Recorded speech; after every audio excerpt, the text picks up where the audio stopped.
நாம் நெருங்கி பழக வேண்டும் என்று ரெண்டு உறவுகள் நினையாத வரைக்கும் உங்களால் நெருங்கி பழகவே முடியாது. நிறைய இடங்களிலே ஒரு சோர்வுகள் வருது.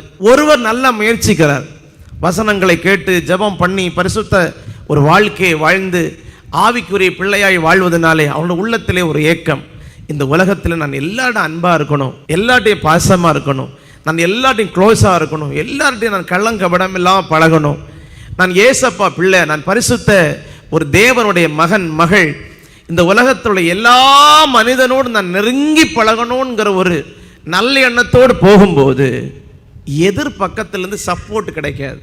ஆகவே இவர்கள் தடுமாறி போகிறார்கள், குற்ற உணர்ச்சியோடு வாழ்கிறார்கள். நீங்கள் உங்கள் உள்ளத்திலே மற்றவர்களோடு அன்பாக இருக்க, நெருங்கி பழக எடுக்கிற முயற்சியை ஆண்டவருடைய கண்கள் காண்கிறது. நம்முடைய தேவன் இருதயத்தை ஆராய்கிறவர்.